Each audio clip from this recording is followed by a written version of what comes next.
And for those who are joining us also via Rock, we welcome you, even as we declare by the grace of God that God wants to use the church to inspire you, to inspire people, so that these people are inspired in Jesus, will be raised up to be God's partners. No? God's partners. Inspire people, raise God's partners. So that is our mission. Wala pong ibang dahilan. Kaya po tayo nandito kung hindi po para po mabuksan ang ating po mga puso sa kabutihan ng Diyos at atin po itong maipahayag din sa ibang tao.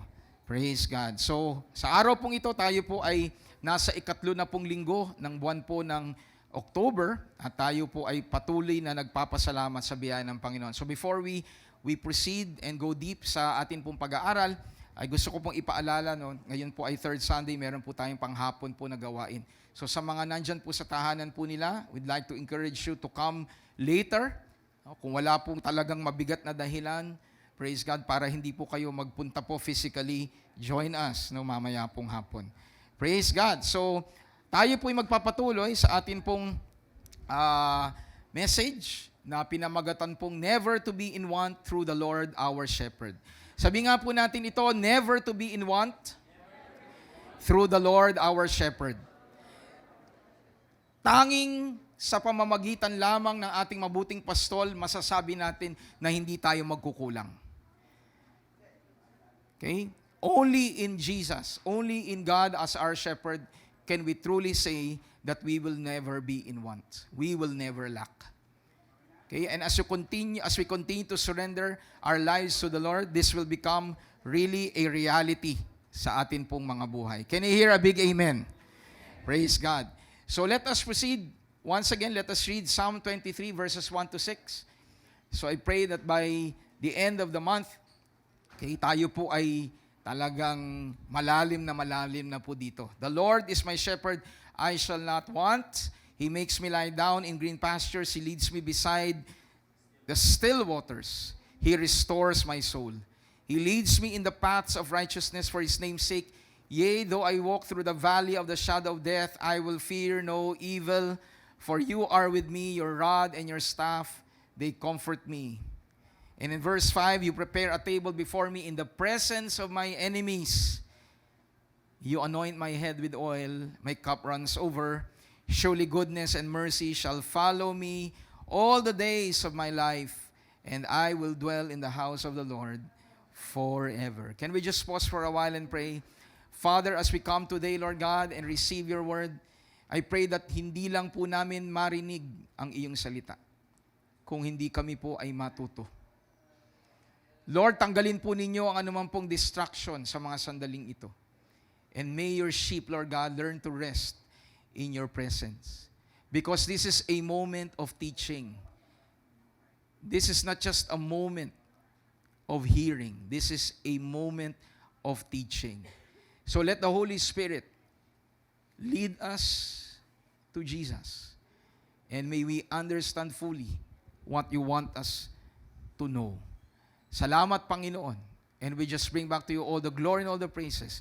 In Jesus Christ's name, we all declare, and everyone says, Amen and Amen.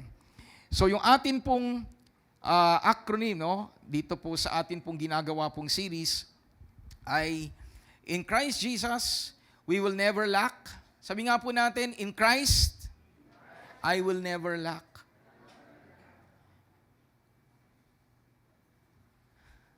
This is such a powerful truth that if you are in Jesus, you will never lack. Tanging sa Panginoon lamang natin masusumpungan ng lahat ng bagay. And the truth is, we come to a point that we will not lack when we are willing to surrender everything to Him. Alam niyo po yung katotohanan that you are never lacking in God. Nagaganap po yun when we are completely surrendered. When we're fully trusting God, that is when we truly experience not lacking anything. But when we continue to strive magpagal sa sarili nating kakayahan, then we will always see ourselves lacking. But when we completely trust in God, He brings us to a point, really we do not lack. Because God is with us. And ang Diyos ay mabuti dahil hindi lamang po siya nag-commit na meron po siyang mga gagawin sa buhay natin, but He also committed that He will never do certain things when it comes to the sheep. At wala pong iba yon, mga kapatid, kung hindi po yung we covered po that God, hallelujah, in His graciousness will never, what? He will never cause us, or He will never waver. He will never abandon us. And we covered ito pong word na ito in the aspect of God's presence. Amen. Sabi nga po natin, God will never abandon me. No? Hindi niya tayo iiwanan. Yun po yung ibig sabihin po nun. Yung presence niya ay lagi po nating kasama. Palakpakan po natin ang ating Panginoon. Hindi dadating sa point ng buhay ng isang mananampalataya na ang Diyos ay iiwanan siyang nag-iisa. God is good. And today we will cover that God will never neglect us. Hindi niya tayo pababayaan.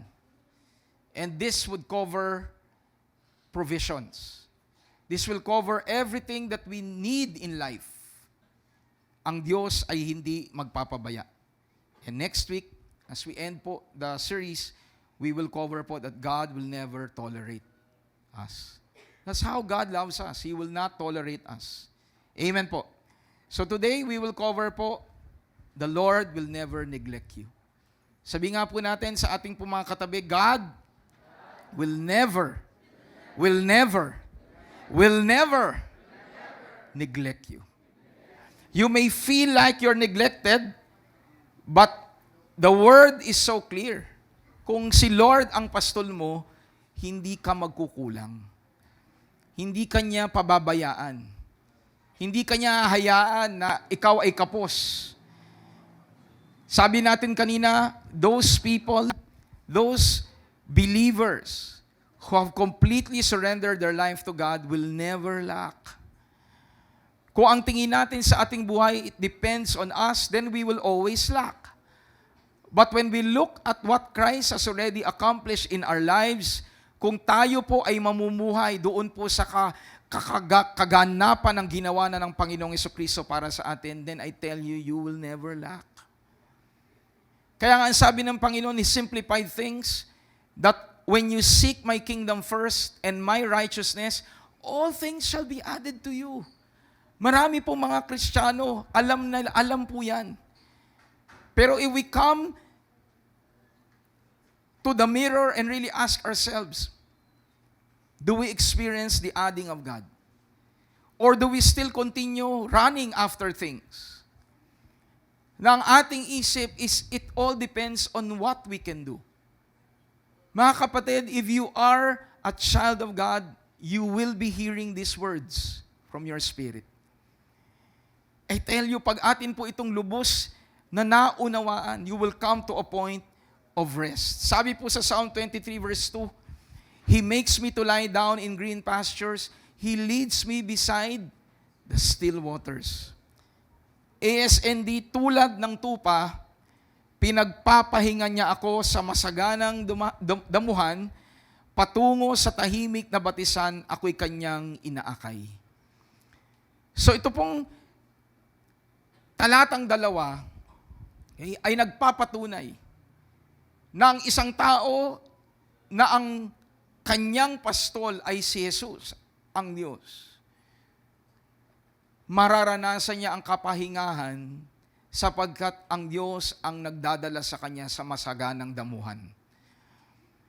Siya'y makapagpapahinga dahil alam niya na ang pagdadala ng Diyos sa kanya ay sa tubig na matahimik at marahan na hindi niya ikalulunod kung hindi kanyang ikalalakas. That is what the good shepherd does to every sheep. At kung ikaw ay na kay Jesus, tatanggapin mo to. Kahapon doon po sa SSS, nagpapasalamat ako sa muli pong pagpapaalala ng Diyos. Alam niyo po, kung tayo ay nasa Panginoon, ang mga salitang ito ay atin pong kauuhawan. Ang kanyang salita ang atin pong magiging buhay. The reminder of God yesterday was kagaya ng isang sanggol na naisilang. Diba, hindi yan tinuturuan na magutom.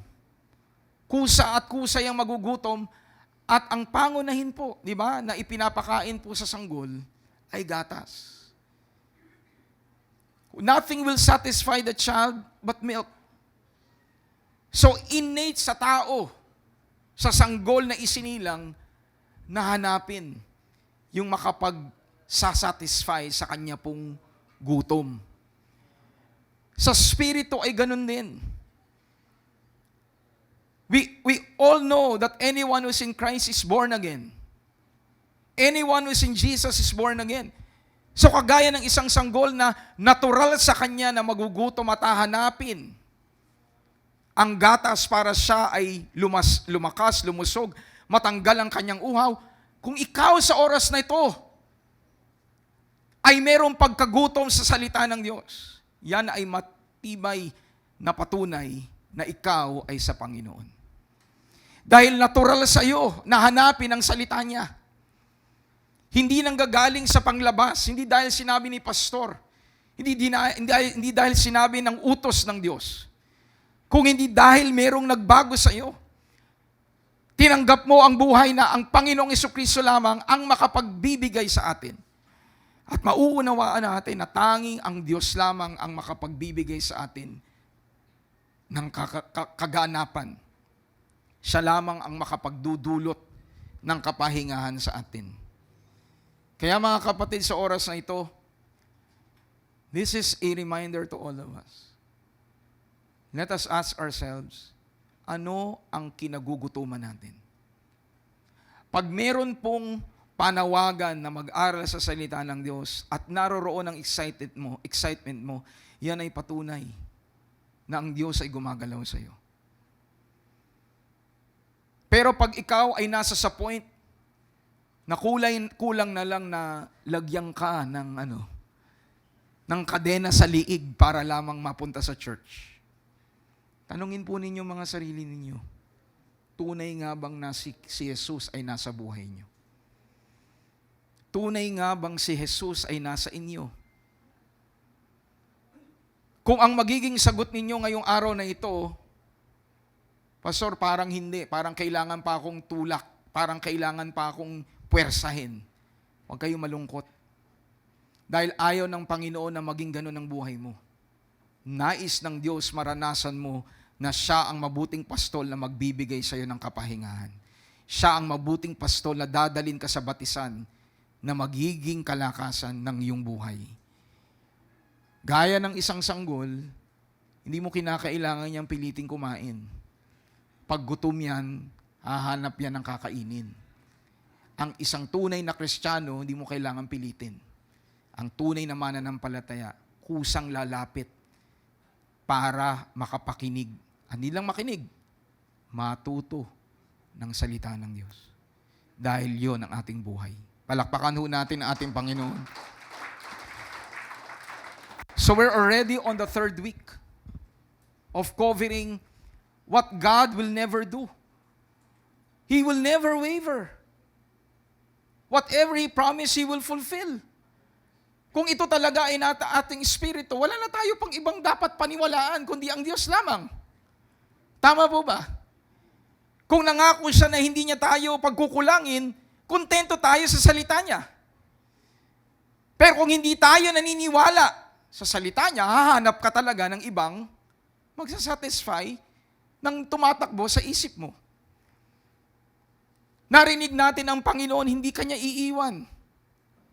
So kung ang Diyos ay tapat sa Kanyang mga salita at hindi Kanya iiwan, bakit ba tayo hanap ng kakuntuhan sa ibang tao, kasama na natin ng Diyos na kahit kailanman hindi ka iiwan? Amen! Why do we find satisfaction in human relationship? I'm not saying that this is not important. But if we will say to ourselves that we will only be complete when we have human relationships, we miss it out. We have God already in our lives. Relationships are added by God sa buhay natin para natin madama ang katotohanan ng tunay na kasama tayo ng Diyos. Pero hindi yun yung reason. Hindi yun dahilan. Hindi ako iniiwan ng Diyos kasi meron akong boyfriend, kasi may girlfriend ako, kasi may nanay ako, may tatay ako. Praise God for these people. But never should you find assurance from people. Always have that rest in your spirit that it is God who will never leave you. It is God who will never, never abandon you. Can I hear a big amen? Palakpakan ho natin ang ating Panginoon. So, coming from what we read, that He makes me lie down in green pastures. He leads me beside still waters. So we can say that the Lord our shepherd is committed to never neglect providing for any of His sheep. Our assurance is on God. Ang atin pong katiyakan ay sa mabuting pastol. He will never allow you to go through lack to the point that you feel that you're neglected. He will always provide. Sabi mo nga sa katabi mo, God will always provide. So if you allow this to sink in your spirit, na hindi ako pagkukulangin ng Diyos, hindi niya ako dadaling sa point na ako ay kailangan pang maghanap. Mga kapatid, this morning God wants to tell you if you are hearing the voice of God. Ang kausap po dito ng Diyos ay ang mga tupa niya. We're not after you just hearing in your physical ears. Because ang katotohanan, when you are born again, when you have the Spirit in your life, you will receive this. Sabi po ng Panginoon sa kanyang mga alagad, people will listen to you because they belong to me. Can you hear an amen? People will respond by faith because they belong to God. They belong to Jesus. So this morning, as mentioned a while ago, these are words from God. David experienced the truth na hindi siya pinagkulang ng Diyos. Kahit na lahat ng bagay ay meron siya. Naging hari siya, di ba? Nagkaroon siya ng posisyon, kayamanan nandun, pero hindi niya sinabi na hindi ako magkukulang dahil marami akong ginto. Hindi niya sinabi ako hindi magkukulang dahil marami akong mga sundalo. Hindi niya sinabi na hindi ako magkukulang dahil ako'y may posisyon. Hindi ako magkukulang dahil yung mga ibang bansa lumalapit sa amin para maghandog. Hindi niya sinabi yon. Sinabi niya, hindi ako magkukulang dahil ang Diyos ang mabuti kong pastol. This morning, mga kapatid, if you have been searching and searching for so long already, God wants you, if you're a sheep of God, to listen to His voice, pakinggan ang kanyang tinig, at sa grasya niya ay magtiwala na hindi ka pagkukulangin ng Diyos. Palakpakan nga natin ang ating Panginoon. Sabi po sa Psalm 37 verse 27 to 26, sinulat din po ito ni David, I have been young and now I'm old. Yet I have not seen the righteous forsaken, nor his descendants begging bread. He is ever merciful and lends, and his descendants are blessed. Sa ESND po, sabi ni David, ako'y naging bata at ngayoy matanda na. Ngunit hindi ko pa nakita kahit kailan na ang matuwid ay pinabayaan ng Panginoon. Sino po dito ang mga matutuwid kay Kristo? I can't hear you. Sabi ni David, lumaki na ako, mula pagkabata hanggang ako'y sa tumanda, hindi ko pa nakita kahit isang beses na ang matuwid ay pinabayaan ng Panginoon. Kung ikaw ay na kay Kristo, kung si Jesus ay nasa iyo, at ikaw ay pagmamayari ng Panginoon, kung ikaw ay tupa niya, hindi ka niya pababayaan.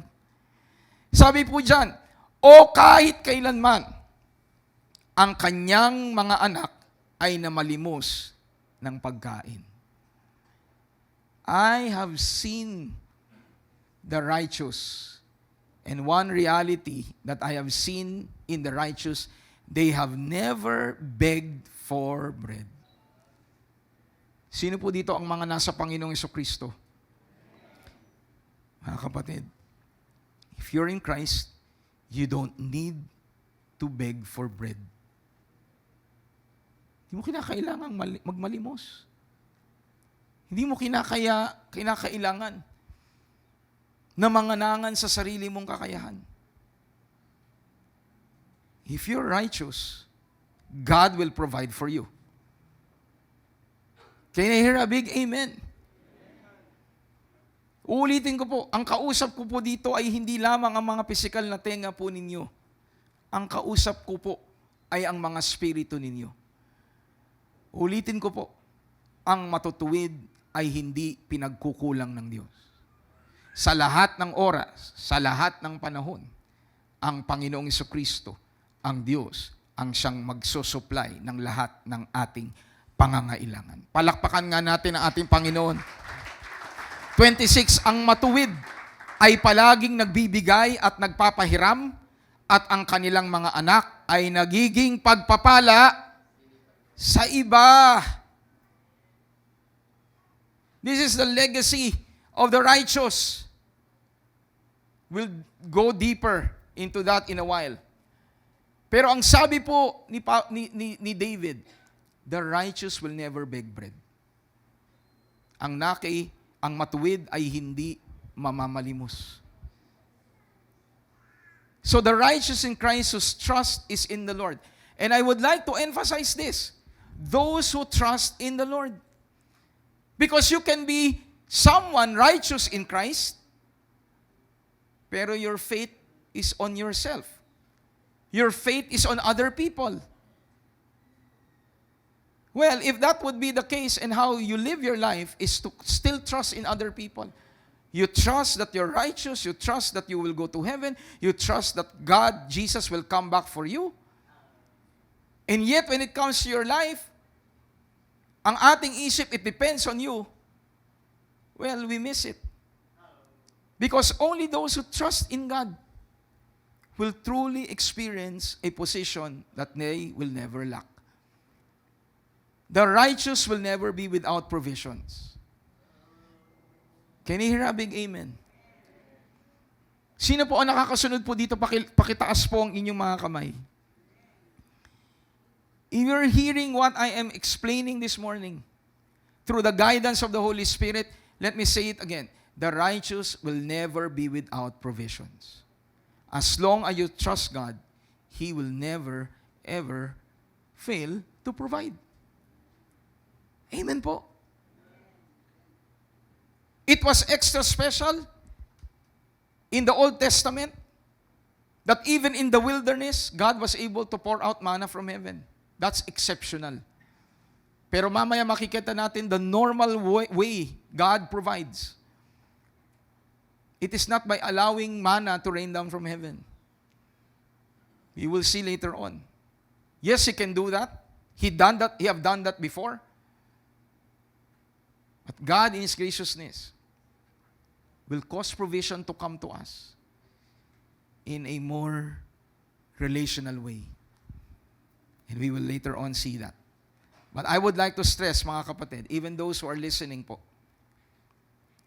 God will never allow the righteous to be without provision. Can you hear a big amen? Sabi mo nga sa katabi mo, you will never lack if you are in God. if you trust the Lord. Amen po. Hebrews 13 verse 5, ginamit po natin to last week. Let your conduct be without covetousness. Be content with such things as you have, for He Himself said, I will never leave you nor forsake you. So God gave a promise to His people na ang sabi po nung sumulat ng Hebreo, hindi mo kinakailangan na isipin na ikaw ay kulang. Dahil ang Diyos ang siyang lagi sumasama sa iyo. Basahin nga po natin sa Tagalog, iwasan ninyo ang pagiging sakim sa salapi.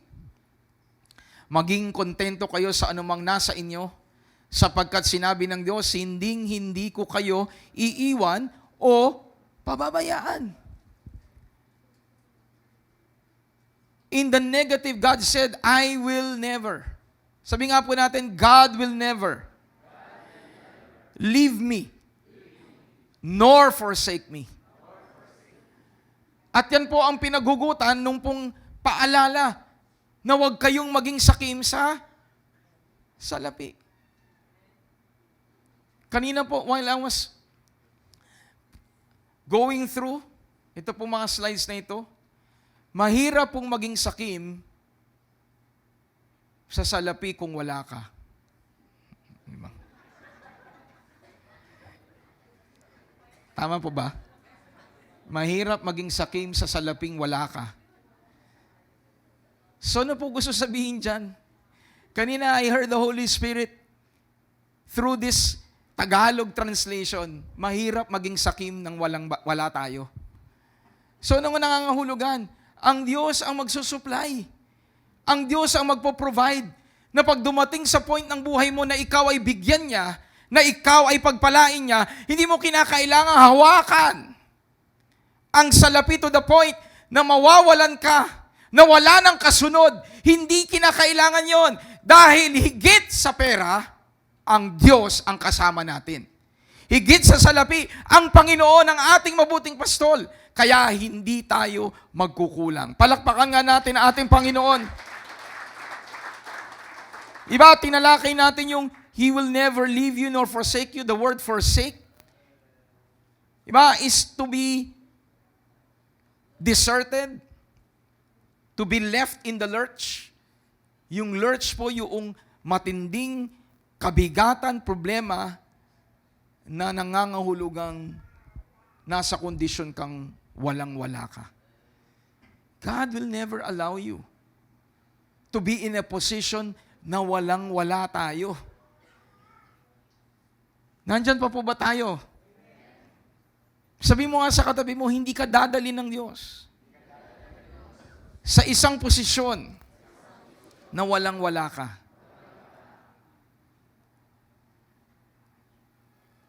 That's how good God is. So, Pastor, bakit ako nasa posisyong walang-wala ako? You need to go back. Sabi po ng Psalm, He is the one who leads you beside still waters. He is the one who guides you and allows you to rest on greener pastures. So, ibig sabihin, if you're experiencing lack, if you're experiencing drought, if you're experiencing something that is not according to the will of God, sabihan ng Panginoon, let us come to God and let us trust God and say to God, Lord, sabi po ninyo, hindi po ako magkukulang. Pero bakit parang lagi akong kapos? Pero Lord, bakit laging para akong uhaw na uhaw? Alam niyo po ang reason? It's because probably you wandered off. Probably you have neglected your relationship with God. May mga kausap po ba ako ngayon? Alam niyo po, there is a big difference between hunger and starvation. Sabi nga natin, hunger versus starvation. Nakalulungkot po marami pong tao. They are starving to death. And sadly, if you're a believer and you're starving, You shouldn't be in that position of starvation. You experience hunger.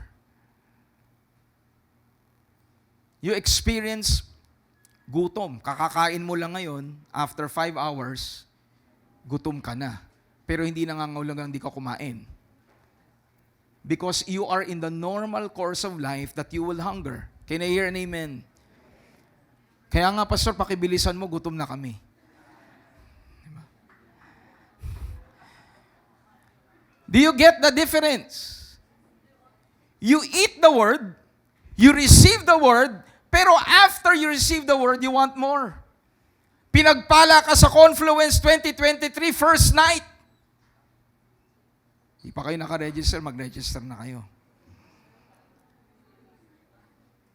Gutom ka, that's why you know God will move sa Confluence 2023. First night pa lang, napuspos ka, pero gutom ka pa at babalik ka pa sa kinabukasan dahil ang taong pinagpapala ng Diyos ang kanyang salita at ng kanyang presensya, palagi yan magugutom. Ibig sabihin, laging hahanapin ng Diyos. Laging ang uunahin yan ay ang Panginoon. You have received now, you want more.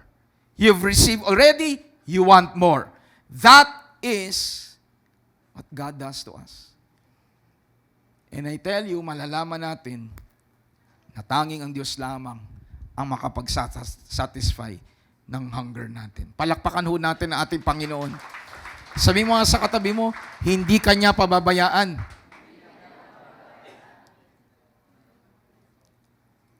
He will not allow you to be in desperate needs. May pagkakataon, we find ourselves in that situation because probably we have strayed. Pero ang kabutihan ng Panginoon, when you find yourself in that situation, damahin ninyo na binabalik kayo ng Diyos. Huwag matigas po ang bungo. Di ba? Huwag matigas ang ulo. Sa biyaya ng Panginoon, pag ikaw ay tinatawag ng Diyos bumalik sa Kanya, magpatama. Magpadala sa Diyos. Pabalik sa Kanyang kawan. Palakpakan nga natin ang ating Panginoon. Sige po, malakas sa palakpak para sa Kanya. I'm reminded of the parable of the Good Samaritan. Diba yung Good Samaritan? Although yung context doon, ang tanong is, sino ang aking kapitbahay? Kapwa pa lang. Diba? Sino ang aking neighbor? Sinagot yun ng Panginoon sa parable. Pero we can see the nature of God. 2 dumaan na religious people, pinabayaan po yung binugbog at pinagnakawan. Pero yung ikahuli, di ba? Isa pong Samaritan ang huminto at tinulungan yung pong nangangailangan. Because the truth is, that is who God is.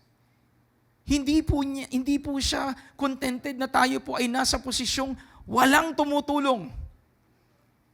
So sa araw na to mga kapatid, let us be reminded that if we have Jesus in our lives, you will never be neglected. Sabi mo nga sa katabi mo, God will never neglect you.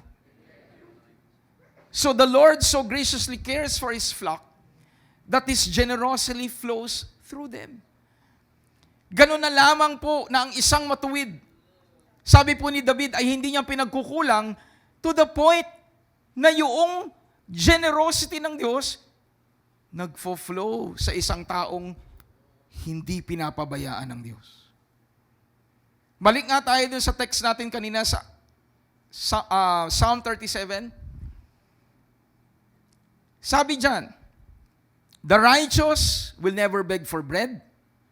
Instead of begging for bread, what do they exhibit? Ano ang nagiging buhay nila? They are ever merciful and they lend. Sino po dito yung righteous? Ba't parang biglang humina po kayo? The righteous people, they flow out of mercy. Righteous people Basahin nga natin sa Tagalog, mga kapatid. Sabi dyan, ang matuwid, sino po yung matuwid? Pakilakasan naman po. Parang hindi kayo naniniwala na kayo ginawang matuwid ni Jesus. Do not look at the outside. Alam niyo po, yung righteousness natin, wala sa labas. Ang righteousness natin, nasa spirito natin. Kaya pag sinabing ikaw ay na kay Kristo at ikaw ay matuwid, Amen! Dahil ang pinagmamalaki natin ay hindi yung ginawa natin kahapon at gagawin natin bukas. Ang pinagmamalaki natin ay ang ginawa ni Jesus sa atin. Kaya muli po ang tanong ko, sino po dito yung matutuwid kay Jesus? Ano pong sabi? Palaging, parang humina na naman kayo. Palaging nagbibigay at nagpapahiram. Mga kapatid, di nangangahulugan nagpahiram ka. Ha? Di ba? Ay huwag ka nang mag-expect na bayaran ka. Ang sinasabi lang dyan, ang matuwid ay nagbibigay unless you're led by God to do so. Kaya huwag magtatampo pag kayo po'y siningil ng matuwid. Dahil napahiram na kayo at kayo ko'y sisingilin, huwag nating isipin na mali yung ginagawa. Dahil ang sinabi, sila ay saganang magbigay at nagpapahiram, at ang kanilang mga anak ay nagiging pagpapala sa iba. Palakpakan nga natin ang ating Panginoon. Hallelujah! So the Lord so graciously cares for us. Kung alam natin ng Panginoon ang hindi tayo pababayaan, hindi tayo magiging madamot. Tama po ba ako? Nagiging madamot lang ang tao pag alam niya kulang siya. Pero siya'y sapat at higit pa sa sapat, nagfo-flow ang generosity sa iyo. Naghahanap ka pa nga ng pagkakataon para maging daluyan ng pagpapala sa iba. Yun kasi ang matuwid. Can you hear a big amen? So if you haven't come to a point na ang generosity ay nagfo-flow sa iyo, huwag ka po malungkot. Tayuan po ninyo, tayuan natin ang kabutihan ng Diyos. At darating sa puso mo na magiging kang daluyan ng biyaya at pagpapala. At hindi lamang ikaw, kung hindi pati ang mga anak mo ay magiging pagpapala sa iba. Sa mga magulang na nandito, sa mga nakikinig po sa kanilang mga tahanan, ito po ay higit na paalala sa atin, dalhin ninyo ang inyong mga anak sa simbahan. Dalhin ninyo ang mga anak ninyo sa simbahan para marinig nila ang salita ng Diyos na ang kasapatan nila ay hindi sa magulang nila, ang kasapatan nila ay sa Panginoong Jesucristo. Palakpakan nga natin ang ating Panginoon. Amen. Generosity flows through us. Uulitin ko po, kung hindi pa po tayo dumadating sa point na ang grasya ng Panginoon, ng generosity ay ikinapapamuhay natin, deklara po ninyo sa current situation nyo na sa kabila na ako ay may pangangailangan, sa kabila na meron akong kinaharap, mananatili akong mapagbigay dahil ang Diyos hindi ako pinagkukulang. Stand in faith that God will cause you to be a blessing to others. Naalala ko po, several years ago, ako po'y single pa po. There was a time when I was preparing this message, naalala ko po ito, pinaalala po ng Panginoon sa akin. Nung time po na yon, nagpapatayo po kami ng bahay. Meron po kaming iniintay na permit. Hindi pa po kami makapagtuloy dahil nga po hindi pa po na-release yung corresponding permit. Alam niyo po si Pastor Ramila, nabalitaan po niya, kasama po niya before sa previous church, sa staff. Kinapos po ng pera sa pagpapagawa po ng bahay. So meron po kaming hawak, pero hindi pa namin magamit. Dahil po wala pa yung permit. So nung narinig po ni Mami, ni Pastora, na meron pong ganun sa kanyang kasamahan po, siya po nag-offer. Sabi niya, ate, hindi pa naman namin kailangan. Papahiram muna namin sa'yo. So nakapagtuloy po yun, at sa biyaya ng Panginoon, dahil maayos naman po yung naging usapan, naibalik din po. At nagamit po namin para po doon sa pagpapatayo ng bahay. Mga kapatid, ang biyaya ng Panginoon pag yan ay nasa atin, when you hear a need, hindi mo yan tatalikuran. Kung ikaw ay meron at alam mong ang Diyos ang nagpapala sa iyo sa gitna ng pangangailangan, hindi mo sa pangangailangan ng iba magiging daluyan ka ng pagpapala sa pamamagitan ng Panginoong Jesucristo. Hindi ko po sinasabi yung testimony na yun para lang simple gayahin nyo. Dahil iba-iba ang sitwasyon natin. Pero isa lang po ang pagkain natin, ang salita ng Diyos. So sa iba't ibang sitwasyon natin, hayaan natin maging buhay ang salita niya.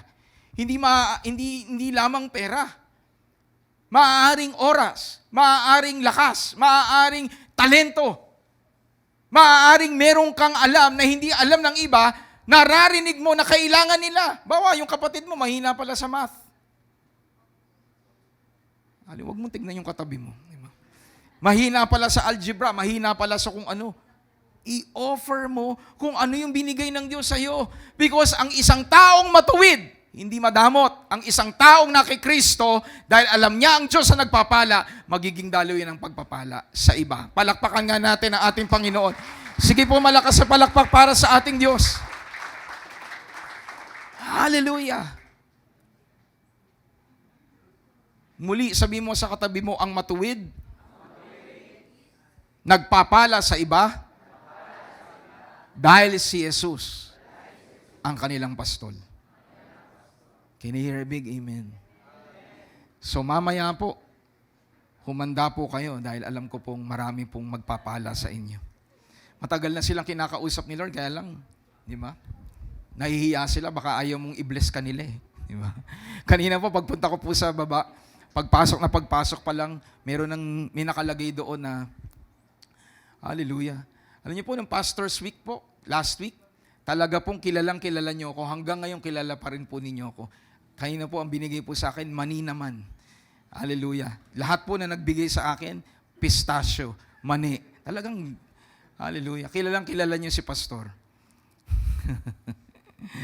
Salamat po sa biyaya po ng Panginoon sa buhay niyo. So once again, we can completely trust God, really. We can really flow in His generosity because we know that God will never cause us to be in want. Can we give the Lord a clap offering of praise? Hallelujah! Sabi ko nga po several years ago, ang katotohanan between giving and receiving, personally, I would rather be in a position that I am the one giving. Sino po ang sasang-ayon po kay Pastor? Mas gugustuhin ko pong akong lagi nagbibigay kesa ako yung nag-iintay na may magbigay. Mas iinamin ko na ako'y nasa posisyong nagpapahiram kesa ako yung lagi nangihiram. And I tell you, you may not be in that position now, but stand firm in what God has called you to be in. Huwag po nating i-conclude ang ating buhay simple sa nakikita natin. I-conclude natin ang buhay natin ayon sa salita ng Diyos. The final authority of our lives is no other than the Word. Ulitin ko po, ang final na authority ng buhay natin ay hindi ang circumstance natin, kung hindi ang salita ng Diyos. So we can trust our faithful shepherd to always guide us towards His perfect provision. Sabi po sa this question that I would like to us to answer, how does the Lord provide? Sabi nga po natin, how does the Lord provide for me? Sabi po sa Psalm 23 verse 2, He makes me to lie down in green pastures. He leads me beside the still waters. Sabi nga po natin, leads me. Can we say that again? Lead me. Ano ibig sabihin po ng lead me? Aakayin ka niya. He will tell you that this is the way to experience my provision. You just need to follow Him. You just need to follow God. Can I hear an amen? Sabi po dun sa text natin, He leads me or He makes me lie down in green pastures. He leads me beside still waters. I would like you to be mindful of the adjectives.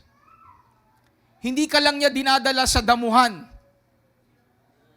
Kung hindi dinadala ka niya sa damuhang magiging biyaya sa iyo. Hindi ka niya lang dadalin sa tubig. Kung hindi dadalin ka niya sa tubig na magiging kalakasan sa inyo. Sino po nakakasunod kay Pastor Mel?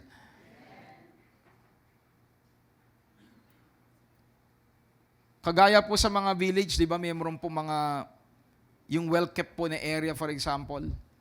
Ang makikita mo doon, damo na matino. Pero yung mga lote na pinabayaan, anong meron po? Talahib. Pero parehas po siyang damo. Ganon din po sa tubig. Ang isda po, for example, bangus. Saan po ba nabubuhay ang bangus? Sa alat na tubig o sa unsalty water? Malay ko ba, Pastor?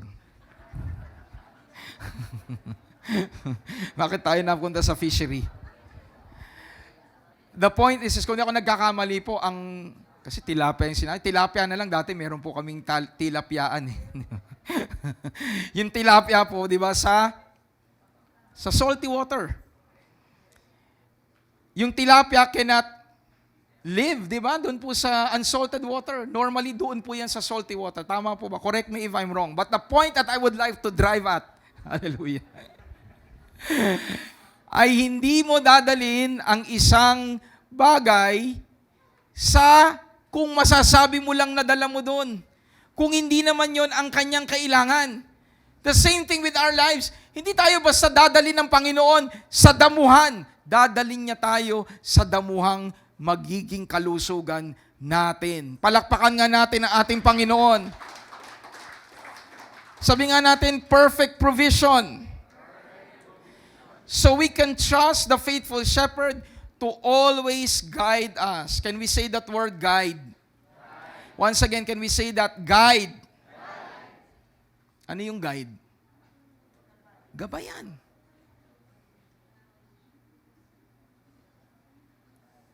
Para pong bata, di ba? Darating yung pagkakataon, hindi na po yan susubuan. Pag ang bata ay nagutom, lumalaki, tatanungin na lang niya sa nanay niya, "Nanay, may pagkain ba?" Ano sasabihin ng nanay niya? "Meron. Nasa ref." Di ba? Sasabihin ng nanay, "Meron, nandun sa kusina." Ginagabayan. At anong gagawin po ng bata? Dahil alam niya kung nasa ng pagkain, susunod. Dahil napagabay sa magulang. Mga kapatid, let me give you a revelation. Kung hanggang sa point na ito, nag-aantay po tayo ng biyayang babaksak sa langit. The Lord reminded me several years ago, everything has been created by God. Lahat po create na ni Lord, nasa mundo. Pastor, kung lahat ng kailangan ko ay nandito na, bakit wala ako? Well, this is the time for you to be guided by God. He will lead you sa paraan na mararanasan mo ang biyaya niya. Can I hear an amen? Hindi lahat ng trabaho ay makapag-aakay sa'yo sa mabuti. Can you hear an amen? Hindi lahat ng negosyo ay sakto sa'yo. So, dyan papasok yung paggabay ng mabuting pastol. He wants to guide you. Can you say to your seatmate, the Lord wants to guide you. And the truth is this, pag si Jesus ang mag-guide sa atin, we will find ourselves in a position that all our needs are really met. At wala pong kabigatan sa biyaya na nanggagaling sa Panginoon. Palakpakan nga natin ang ating Panginoon. Let me say this again. Everything has been created by God. Everything has been created by God. It is already in the world. You just need to ask the Lord how you will experience His blessings. He already created it. You need provision, you need money, God will lead you to the right employer. Amen. Are you here? Kaya nga po, every time that we come to church is an opportunity for you to be guided. Nalilito ka, hindi mo alam kung saan dadaloy ang biyaya ng Panginoon, come to God. God will guide you. And when He guides you, He will guide you to perfect provisions. Sabi po sa Proverbs, before we have communion, Proverbs 10:22. The blessing of the Lord makes one rich, and He adds no sorrow with it. Ang pagpapalang galing sa Diyos, magre-resulta yan na sumagana ka. At hindi yan magre-resulta ng kalungkutan. It will not cause turmoil. Pag galing sa Diyos yan, gagamitin niya yan para lumago ka sa Kanya. At hindi dadating ang biyayang alam natin na taliwas sa kalooban ng Panginoon. He doesn't add sorrow to every blessing that comes from Him. Can you hear an amen? Sabi po sa Tagalog, ang pagpapala ng Panginoon ay nagpapayaman at hindi niya ito dinadagdagan ng anumang kalungkutan.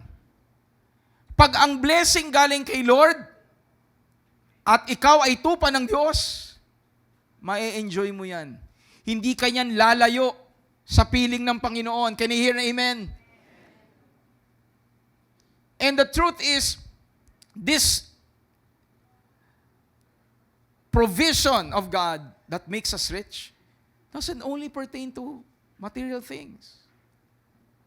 God will cause us to be rich in all aspects of our lives. He will cause His favor to come to us simply because you are God's righteous. God has redeemed you from all your sins. There is no reason for God not to bless you. Can you hear an amen? The only way for you to not experience it, even if you're already a believer, when you continue to trust on your own self. But the moment that you trust God completely, at unawa mo na hindi siya magpapala sa yung magiging sanhi ng kalungkutan mo, sigurado, He will add blessings to you and you will be a cause of blessing to others. Can you hear an amen?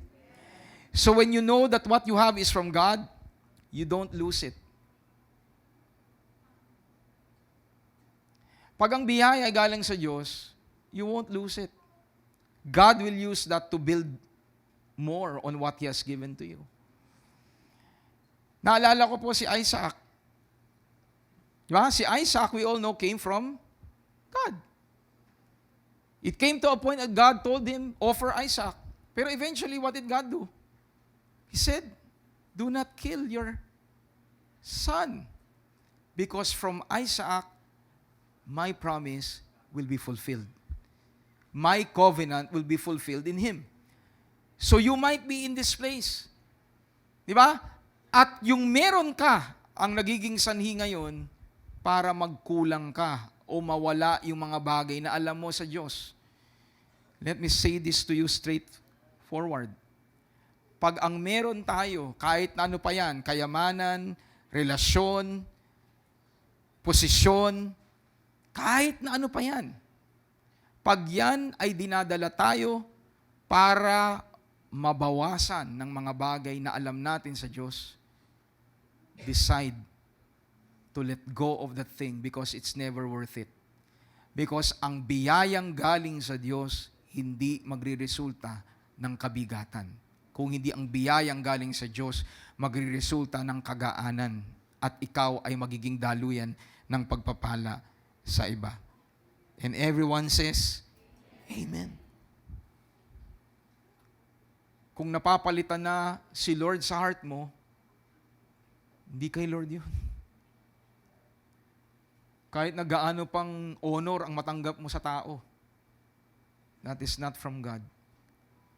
If you come to a point that you're already substituting your relationship with God for the happiness that what you're holding on to bring to you, I tell you, in the long run, it's not worth it. Because the blessing that comes from God will truly make you rich. Ang tunay na biyayang galing sa Diyos, nagpapasagana sa iyo.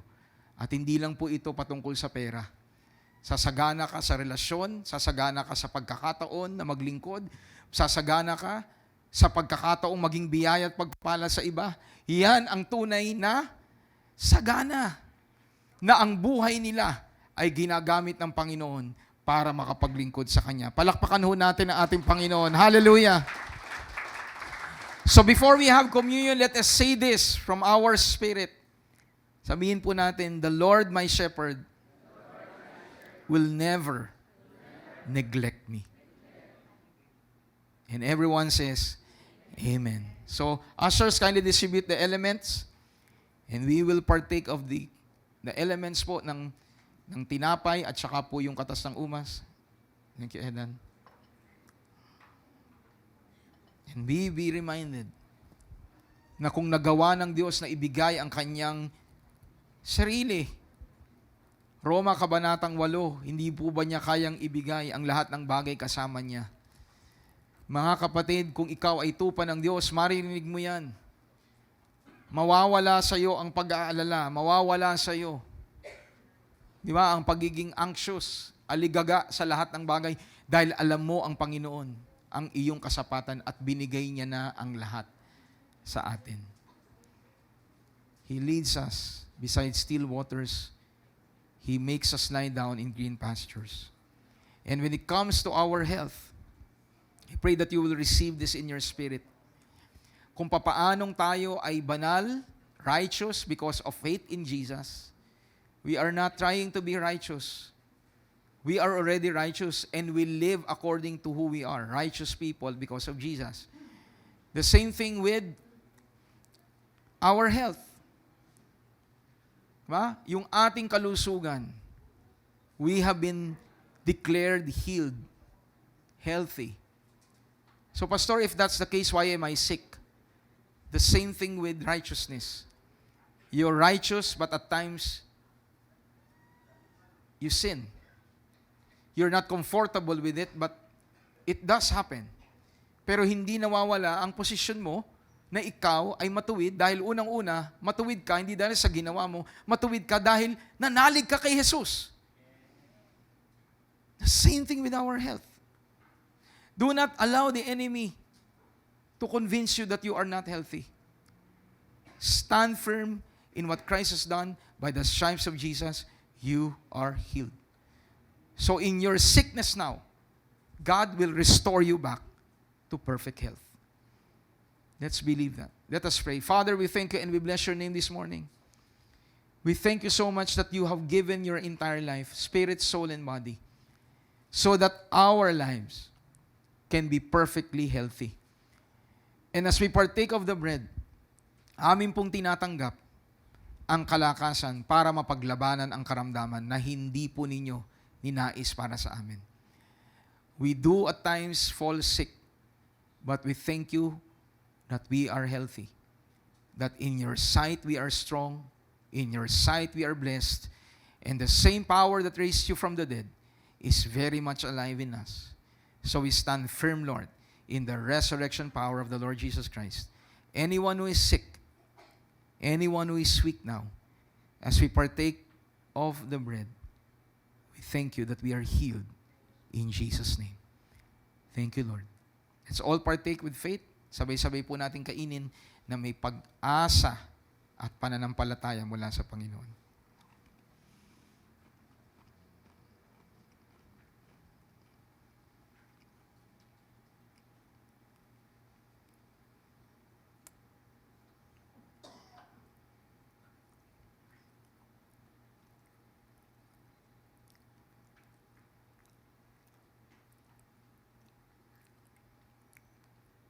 Thank you, Joe.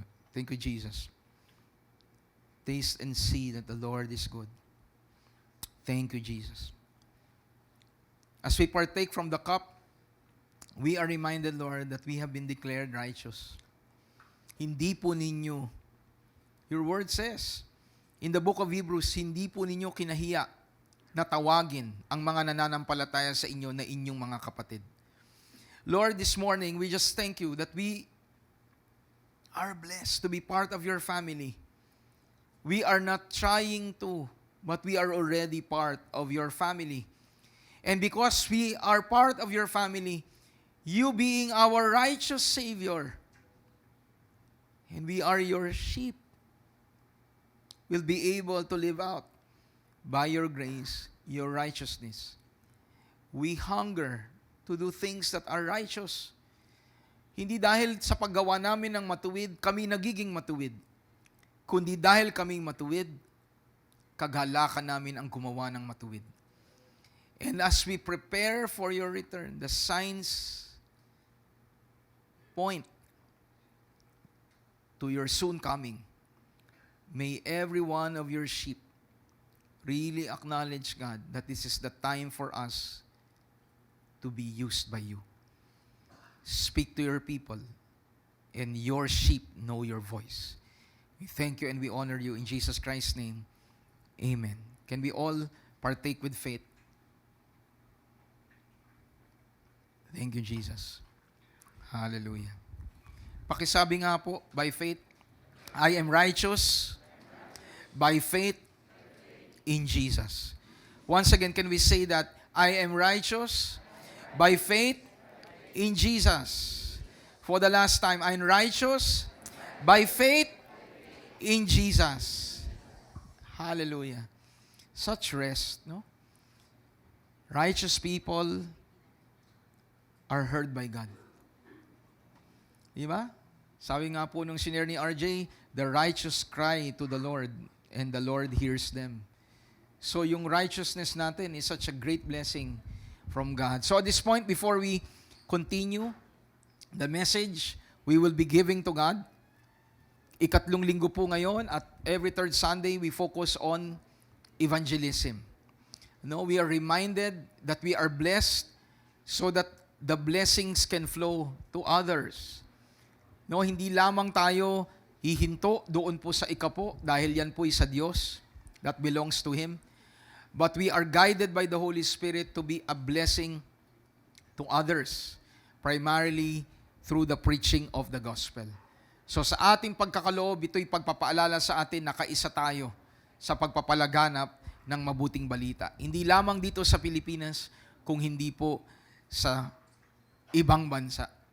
No? We have seen our brothers and sisters, no, in before the anniversary to go out to the nations, and we continue to support, no, efforts that bring the gospel not just to our immediate communities but even to the nations. Meron po tayong mga kapatid, no, nalalabas, at dalangin natin na tayo din po ay patuloy na maging biyaya po sa kanila. Okay, so let us pray. Father, we thank you and we bless your wonderful name this morning. As we give out of a grateful heart. The righteous are generous and they lend. And even their descendants will be a channel of blessing. So as we give this morning, we give out of a grateful heart. We thank you and we honor you, Lord, in Jesus Christ's name. Amen and amen. So let us give to the Lord with a cheerful heart. Hallelujah. At sa mga magkakaloob po online, you may do so via GCash and all our bank accounts, no, sa biyaya po ng Panginoon. And while we're giving, I'd like to remind again everyone, no, na yung Confluence 2023 ay mangyayari po sa Friday na. Sino po ang excited sa Confluence 2023? Praise God. Hallelujah. So we will come together on Friday, 6 p.m. and then on Saturday and Sunday, 2 p.m. Okay? Next Sunday po, 4th Sunday po ng buwan.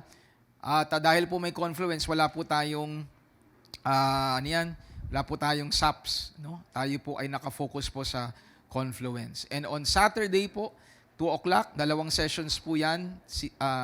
Tig-2 sessions po ng Sabado at Linggo.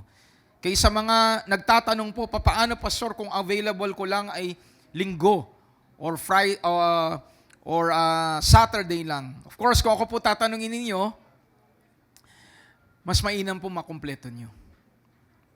Pero kung talagang wala talaga, ang available nyo lang po ay Sabado, well, register still. Okay? At ang magiging registration fee po, no, ay kasi po yung coverage po natin ng 500 po, lumalabas po yan for meals. So kung 4 na sessions po kayo a-attend, edi 400 po. So you don't need to pay the entire amount of 500. Kung talaga pong yun lang po ma-attend na ninyo, we will allow that to happen. So I pray na yung announcement ko naman po ay hindi po maging dahilan na parang, okay pala yun. So Sunday na lang tayo umattend. No? 200 lang, mas mura. Di ba? Ang matutuwid ay, di ba? Ang Diyos natin, di ba? Tinipid niyo pa sarili niyo. Di ba? Kung ang dahilan lamang po ay pera, mga kapatid, look to God. He will supply. Palakpakan nga natin ang ating Panginoon. But I tell you, do not miss out. Sabi mo nga sa katabi mo, if you're not yet registered, and you're serving God, or you want to serve God, drop everything on Friday, Saturday, Sunday, and join Confluence 2023. And everyone says amen. Palakpakan nga natin ang ating Panginoon. Hallelujah. So let's go to Psalm 23 po, verse 5. No, as we are about to conclude po. We discussed that God will never neglect us. He will never neglect us. He will always provide for what we need. In 23 verse 5, sabi dyan, you prepare a table before me in the presence of my enemy. You anoint my head with oil and my cup runs over. Ipinaghanda niyo ako ng piging sa harap ng aking mga kaaway. Pinahiran nyo ng langis ang aking ulo, tanda ng iyong pagtanggap at parangal sa akin. At hindi nauubusan ng laman ang aking inuman. Kanina we mentioned, no, that God will never neglect. He will provide. In verse 5, dinescribe ni David how the Lord blesses. Sabi dyan, even in the presence of my enemy, you prepare a table. You even anoint my head in the presence of my enemy, that even my cup, my vessel will run over. So what do we see here, mga kapatid? We often think that God's blessing will come to us if the situation is smooth. Pag ang sitwasyon ay maayos, si Lord magpapala. Pero pag merong opposition, pag merong sitwasyon na taliwas sa kanyang biyaya, tayo'y nadadating sa punto na dadating pa kaya talaga ang biyaya ng Panginoon. Matatagpuan ko kaya ang kanyang paraan para ko'y mapagpala. Kagaya po na nangyari ng pandemic.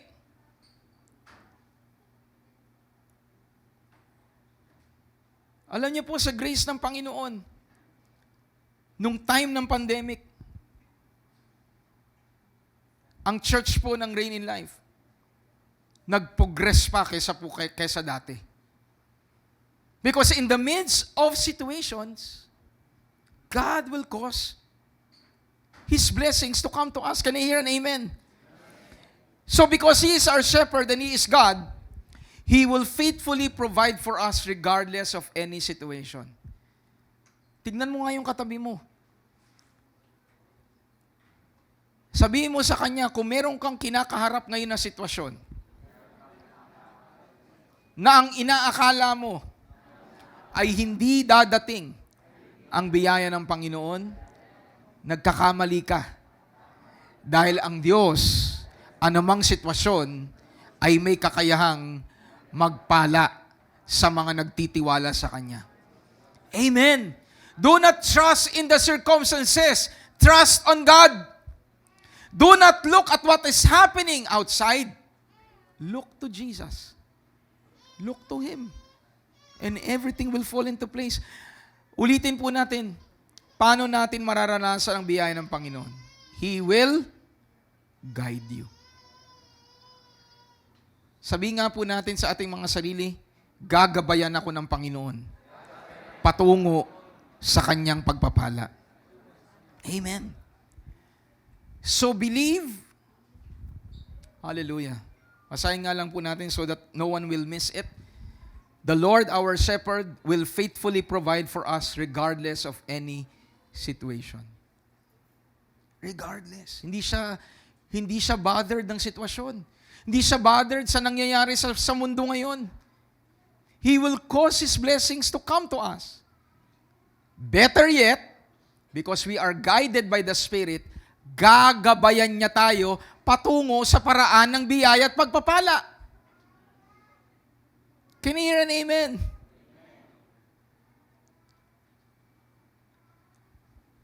So in your situation, believe that the Lord can turn opposition to provision. Let me say that again. Believe that the Lord can turn opposition to provision. Opposition versus provision. Can we show that, Yana? Believe that the Lord can turn opposition to provision. Hallelujah. Sabi mo sa katabi mo, believe the Lord can turn opposition to provision. Ano po yung opposition? Yung kalaban. Sa gitna ng may kalaban, pag ikaw ay diniklara ng Diyos na pinagpala, walang magagawa ang kahit na anong oposisyon para manatili kang pinagpala. Amen. Pag si Jesus ay nasa iyo, sigurado ang biyaya ng Panginoon ay nasa sa atin. Let me prove to you in Numbers 23:20-23. Ito po yung nagdeklara po ng curse over Israel. Si Balaam at si Balak po ang nag-initiate. No, sabi niya kay Balaam, mag-curse ka naman sa Israel. Dahil propeta po si Balaam eh. So yung hari na kalaban ng Israel, na ang pangalan ay Balak, nagbalak po siya ng hindi maganda.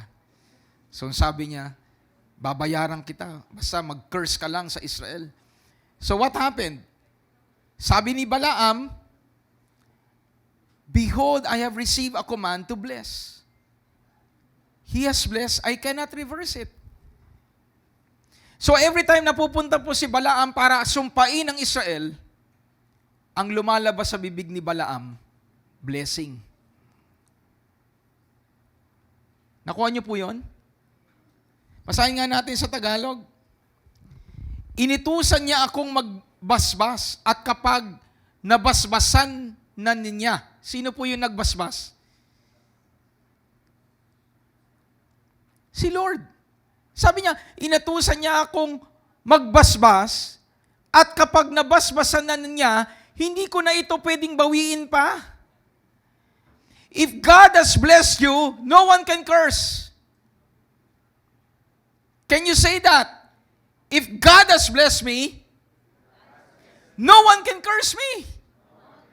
Repeat that again. If God has blessed me, no one can curse me. Hallelujah. Alala ko po si Ayan. Hindi ko na lang po didetalye. Kapatid ko po,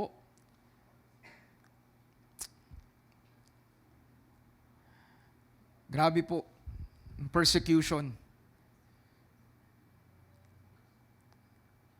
And sabi niya, Kuya, pag-pray mo, ganito, ganon. Tapos kahapon po, nag-forward po siya sa akin. Yung gawain po, meron silang parang confluence po ngayon doon. Alam niyo po, yung guest speaker, after po niya mag-worship, stood up in front and he declared a blessing over my brother. Sabi ko nga kay Pia kahapon, grabe si Lord.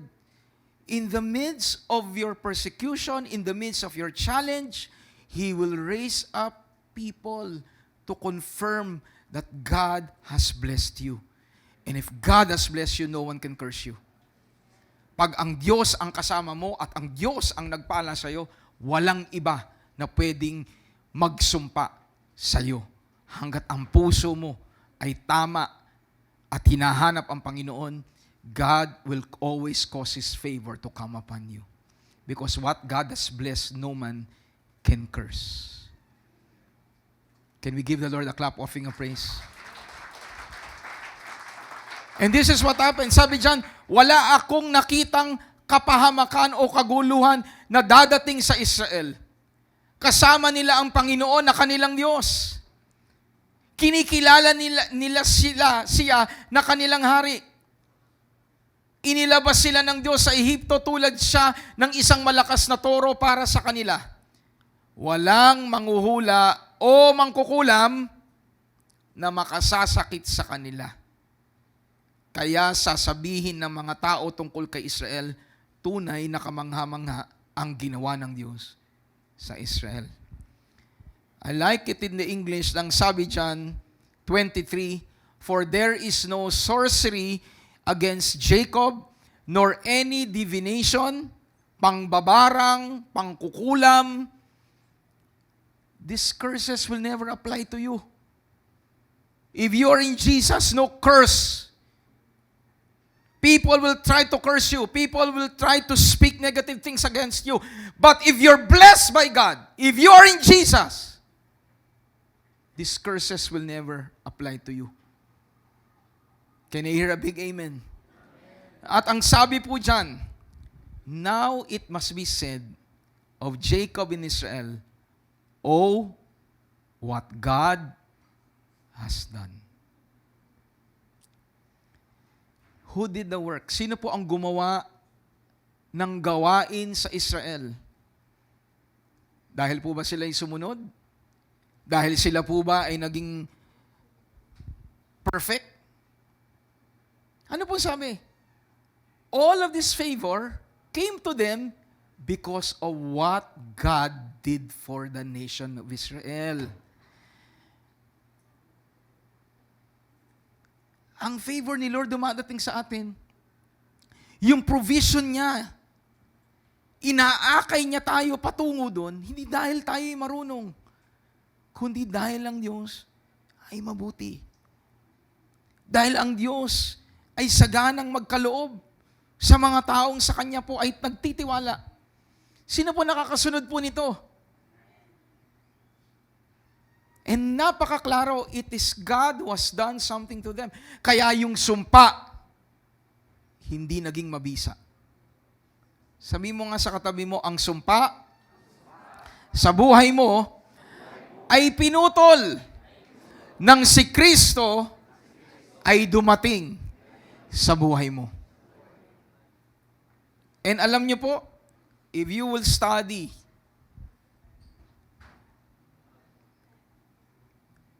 the formation of the tribes of Israel, pwede ba nating ipakita? This is how the nation or the tribes of Israel were traveling whenever they are rested in the wilderness. Mga kapatid, ano po nakikita ninyo? Ano po nakikita ninyo? The first thing that enters into your mind, what? The cross. This is how the Lord instructed the nation of Israel. Whenever you travel in the wilderness and you're resting, this is how you form yourself. Kaya si Balaam, nagdeklara siya ng sumpa, hindi tumalab. Bakit? Kasi they are protected by the perfect work of Jesus Christ. Tayong mga anak ng Diyos, aakayin niya tayo sa biyaya at pagpapala. Walang sumpa ang mag-a-apply sa buhay mo. And everyone says, Amen. Can we give the Lord a clap offering of praise? Sige po, malakas sa palakpak para sa ating Panginoon. So only through the work of Jesus Christ can His sheep find provision and safety. No one else but under the cross. Lately po, meron po akong, nung I believe it was Thursday or Friday morning po. Thank God, no? Meron po siyang, biglang lumabas na lang po sa spirit ko na song. No, yung I'm under the blood. I'm under the blood. Sabi doon, I'm under the blood of the Lamb. I'm safe and secure from the enemy's plan. No weapon formed against me shall stand. Holy and righteous I stand.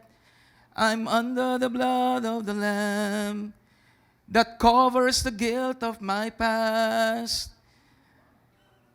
I'm under the blood of the Lamb. An old song, but very powerful song. No weapon formed against you will prosper because you are in Jesus Christ. No form of harm will ever prosper over your life because you are under the blood of Jesus Christ. Can we give the Lord a clap offering of praise? Hallelujah. Sa mga naniniwala at nagtitiwala na sila ay nasa ilalim ng dugo ng Panginoong Jesucristo, can we all clap our hands to God and give Him glory? Hallelujah! Oh, rabasanda rabahanda rabakira randalamashi. We honor God not from the outside, we honor God from within. That's why we can shout, that's why we can clap our hands, because we understand who is Christ for us. Amen po. So I'll end with this. Surely goodness and mercy shall follow me all the days of my life, and I will dwell in the house of the Lord forever. Sabi nga po natin, surely. Si Surely po ay hindi lang po lumalabas pag eleksyon. Di ba? Si Mr. Surely. Surely goodness and mercy will follow me. Pastor, matatapos ka lang, meron ka pang pahabol na joke. Surely goodness and mercy will follow me all the days of my life, and I will dwell in the house of the Lord forever.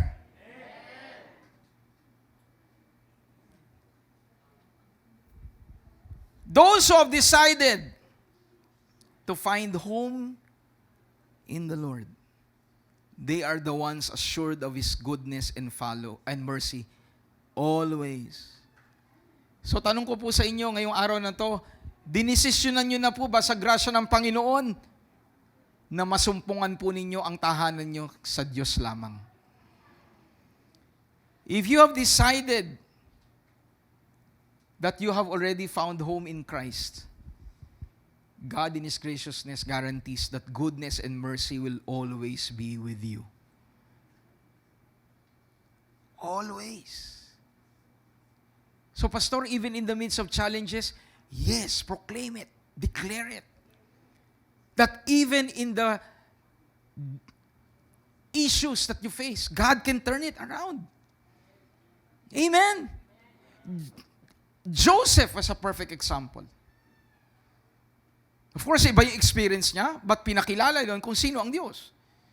That in the midst of a challenge, ginamit siya ng Panginoon para maging daluyan ng pagpapala sa kanyang mga pamilya. Do you get the point, church? Surely goodness and mercy. Kung meron kang boss ngayon na problema, darating ang araw, siya po mamumblema. There will come a point in your life kung siya ay nagiging hadlang para ka ma-promote. I've experienced this over and over again, mga kapatid. Kung ang isang boss ay hindi magiging daluyan ng pagpapala and he resists what God wants to do for your life, it's either God will change his heart or her heart, or God can kick her out. God can kick him out just so the promotion can come to you, or God will lead you to another company or to another means that God will prove that He is indeed your source. Nothing can hold back God from blessing His people. Surely goodness and mercy will follow us all the days of our lives, and we choose to dwell in the house of the Lord forever. Can we say that word, forever? Once again, let's say that, forever. Kung lahat ng mabuti ay nasa Diyos, bakit ka pa maghahanap sa iba? Kung lahat ay nasa Diyos, bakit pa tayo maghahanap sa iba? Kaya tayo naghahanap sa iba kasi ang isip natin wala nun ng Diyos. Pero ngayong araw na to, pinapaalala sa atin ng Panginoon, hindi tayo magkukulang, ang biyaya niya at pagpapala niya susunod saan man tayo pumunta dahil kasama natin ang ating Panginoon. The word follow, and I'll end with this. Alam ko si Pia po, favorite po itong Psalm 23 verse 6.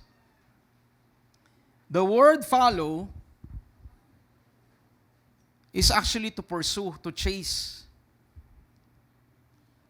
So ang idea po ni David is that surely goodness and mercy of the Lord will chase me. Ano po yung chase? Hinahabol. I did a study po nitong word na to. Mamamangha po kayo. Ito pong word na ito, ang ibig sabihin po niya, in example po yung aso. Sabi nga po natin, aso. Pag narinig po niyo yung salitang aso, ano po yung unang papasok sa isip niyo? Faithful. Loyal. Yun ba dapat, Pastor? Kasi ako pag naalala ko yung word na aso, kinagat ako niyan eh. Di ba? Ang unang-unang papasok talaga sa atin, di ba? Sabi nga nila, a dog is a man's best friend. Sa panahon nga natin ngayon, di ba? Yung anak mo, tuna na lang kinakain, pero yung aso mo, hallelujah, sosyal lang pagkain. Praise God. Going back to this, sabi po ni David, the mercy of God will chase me, at hindi lang chase, it will be like a dog. Ibig sabihin, the faithfulness of God, the mercy of the Lord, the graciousness of God is so loyal to you that wherever you go, the blessing of God will be there. Wherever you go. That's how loyal faithfulness is, or that's loyal goodness is. Sabi mo nga sa katabi mo, goodness and mercy are both loyal to you. Amen. So whenever you face something right now, you're in for an interview, you're in for starting a job, you're in for a business na yan, alam mo na yan ang ginabay ng Lord para sa'yo, si mercy at saka po si goodness ay loyal sa'yo at biyaya ng Panginoon ang darating sa buhay mo. Palakpakan nga natin ang ating Panginoon. Sige po, malakas sa palakpak. And we all know that this is true. Why? Since our shepherd is so close to us, His provision will never be far from us. Pagkasama po ninyo ang pastol, ibig sabihin malapit lang ang blessing niya. Diba? Parang nandyan yung shepherd. So, ibig sabihin, inaakay niya tayo sa greener pastures. Humanda ka dahil ikaw ay hihimlay sa damuhang magiging biyaya sa iyo. He will not cause you to be in danger. Pag malapit ang pastol sa iyo, nangangahulugan, o kasama mo ang pastol, nangangahulugan, yung tubig na kailangan mo para ka mapalakas, malapit lang. Kaya wag kang mag-alala, wag kang magbagabag. Blessings, mercy, and goodness, they will follow you, chase you wherever you go because Jesus is with you. And everyone says, Amen and amen. So in Christ Jesus, we will never lack because the Lord our shepherd will never want. Ibig sabihin, He will never waver. He will never abandon. And today we learned that God will never neglect us. Can you say to your seatmate, God will never neglect you. And next week we will cover po, God will never tolerate us in sin. Let's all rise up, church, and let us pray to God, declaring that we have everything in the Lord.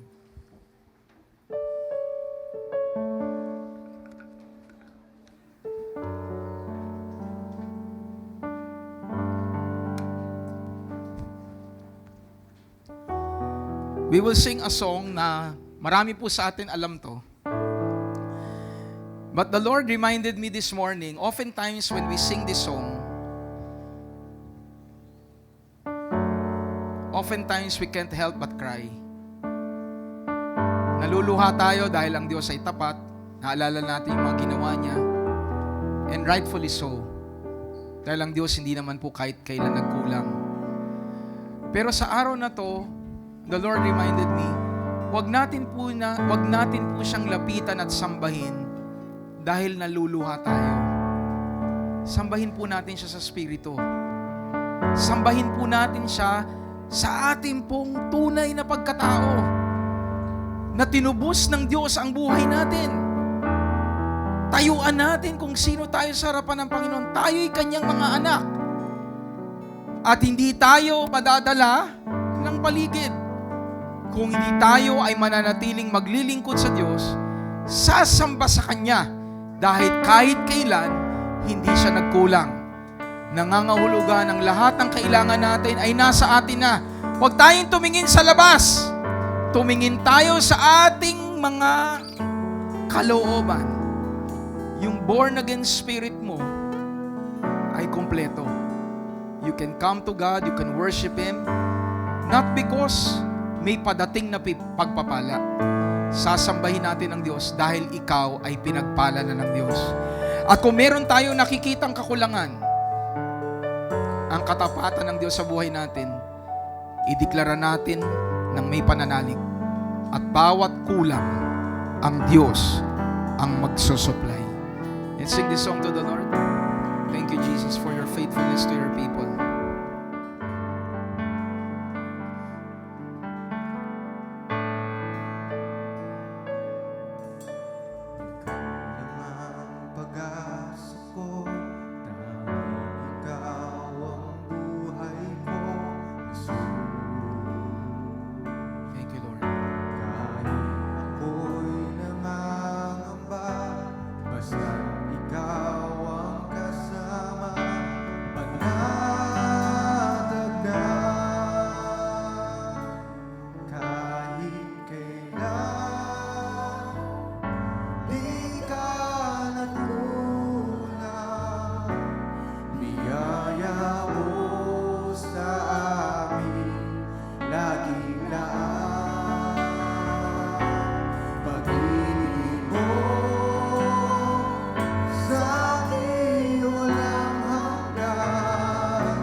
Mula po sa ating mga spirito, Panginoon, akayin po niyo ang bawat isa sa pagsamba, sa spirito at katotohanan.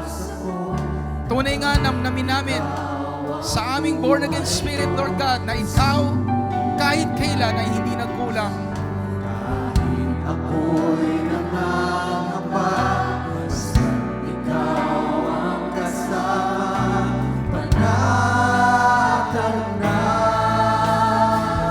Kahit kailan,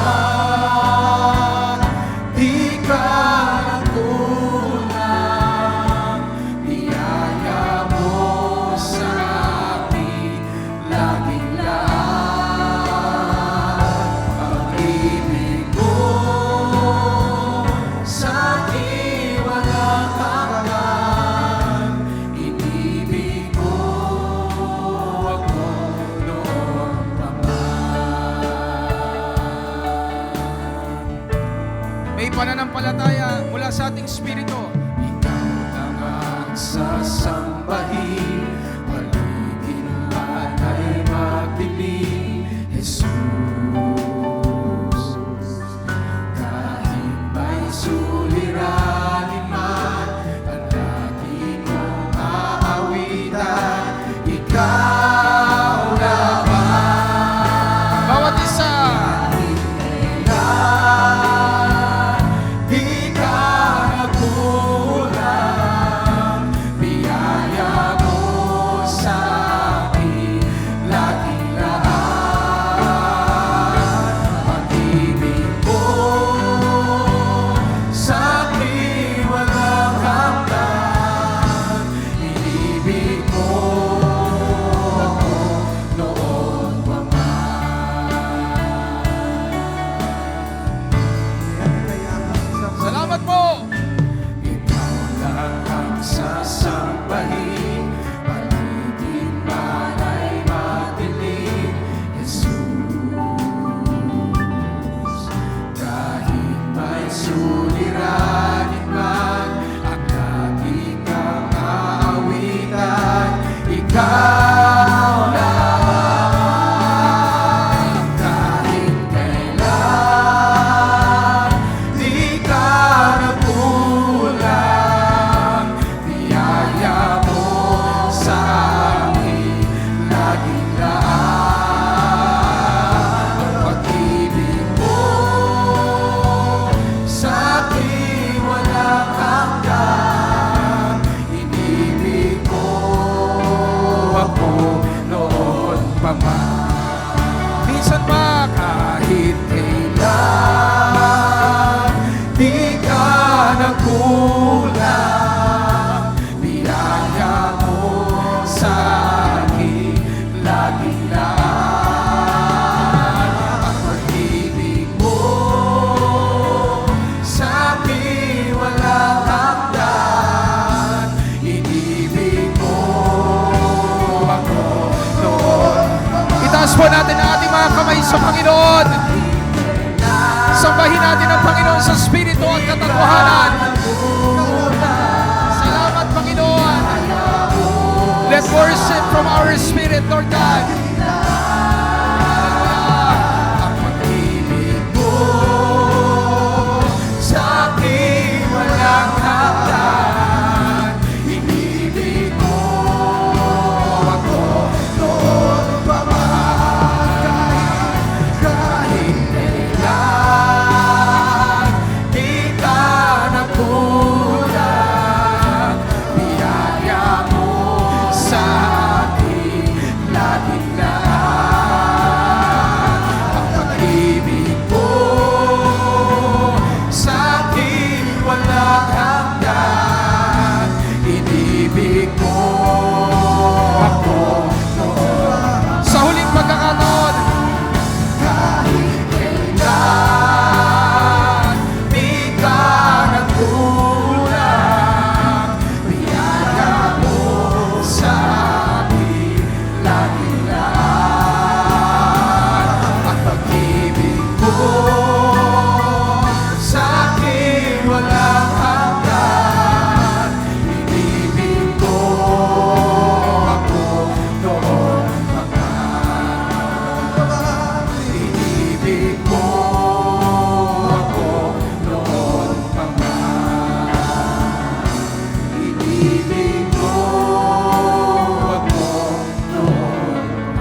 Lord is my shepherd, I shall not lack.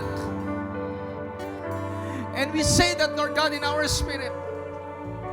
We say that, Lord God, from our spirit, that born again spirit na napapakinggan ang iyong tinig.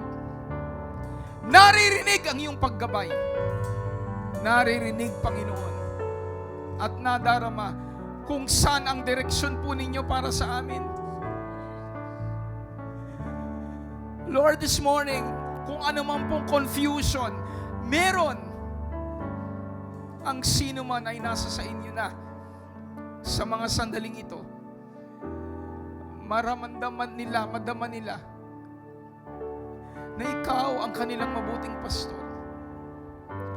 na hindi nila mapapakinggan ang tinig na hindi sa iyo. Naakayin po ninyo sila, ang bawat isa sa amin, sa buhay na mapayapa. Lord, this morning,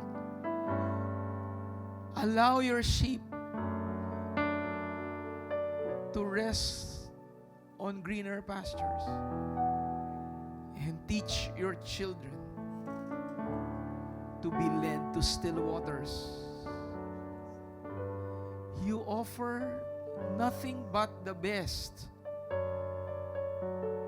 And why do we say so? Because you gave yourself. And there is no one greater than you. You are able to give yourself. You can definitely lead us. You can definitely lead us to where we're supposed to be. Right now, Lord, in the midst of any anxiety, lead our minds to peace. Lead our minds to perfect peace. And we can truly say that the Lord is my shepherd, I shall not lack. Right now, church, search within yourself. Search within that born-again spirit. The Lord talking to you. And He is telling you, rest, my son, rest, my daughter. Trust in me. Trust in me. Do not start your relationship with God from the outside. Start from what is in you. And in the sight of God, you are accepted. You are loved. You are favored. You are complete in the sight of God. That's why we can say, the Lord is my shepherd. I shall not be in lack. Surely goodness and mercy will follow me all the days of my life. Mercy and goodness will be both loyal to me, God.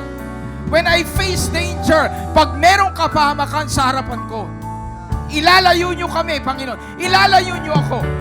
That's why, Lord, I know that if you allow a provision, if you allow a blessing to come to us, Lord God, we are confident, Lord, that this is your way for us to live out the blessings of the kingdom. Kaya right now, Panginoon, can we all raise up our hands to God right now? If you are in need right now, if you're in need of a job, if you're in need of a business, if you're in need of a promotion, and God is stirring you up right now, believe that God will put you in the perfect place, in the perfect time, because you have a great shepherd. Hallelujah. Right now, as your people are lifting up their hands to you, Lord God, bigyan niyo po sila ng gabay. Bigyan niyo sila ng kapayapaan. Bigyan niyo sila ng karunungan. Bigyan niyo sila, Panginoon, ng katiwasayan that everything will be well, everything will be perfect, everything will be accomplished, everything will fall into its rightful place, God. We don't need to chase money. We don't need to run after provision. Money, blessings, Lord God, will simply be added to us, God. Hallelujah! Hallelujah! Once again, lift up our voices to the Lord. Kahit kailan,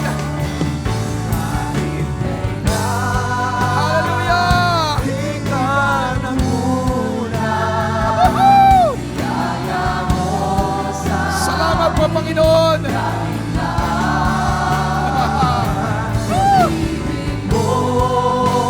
Sa akin walang hanggan. For the last sign to the Lord. Praise God. Praise Yeshua. Kahit kailan. Oh, hallelujah.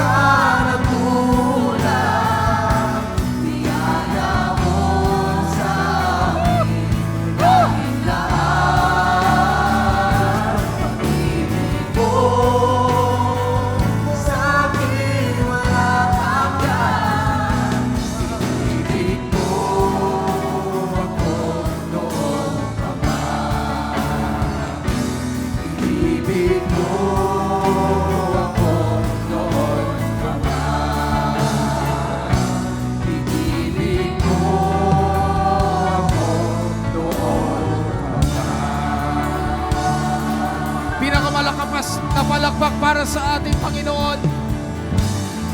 Hallelujah! Can we all say this? Can we all declare this coming from our spirit? The Lord is my shepherd. I shall not want. Once again, the Lord is my shepherd. I shall not want. And for the last time, the Lord is my shepherd. I shall not want. Thank you, Jesus. Can we all raise up our hands towards God? The Lord bless you and keep you. The Lord make His face to shine upon you and be gracious to you. The Lord lift up His countenance, His smiling face, and give you shalom, peace. I declare the grace of the Lord Jesus Christ, the agape, the unconditional love of our Abba Father, the fellowship, the communion of the Holy Spirit to be upon you, upon your family, biological and spiritual family, as we all together proclaim the gospel of our Lord Jesus Christ to people around us, to cities in Metro Manila, in the Philippines, and even to the 1040 window to the nations, proclaiming that Jesus Christ is coming back very soon. In the name of the Father, and of the Son, and of the Holy Spirit, in Jesus Christ's name, Yeshua's name. And every sheep of the Lord say, Amen and Amen. Hallelujah. Can we all proclaim by faith we are part of God's family kingdom? For we are highly favored, greatly blessed, deeply loved, all because of our King in us, the Lord Jesus Christ. Amen and Amen. Hallelujah. For those who have joined us via Rock, remember, reign in life through Jesus Christ.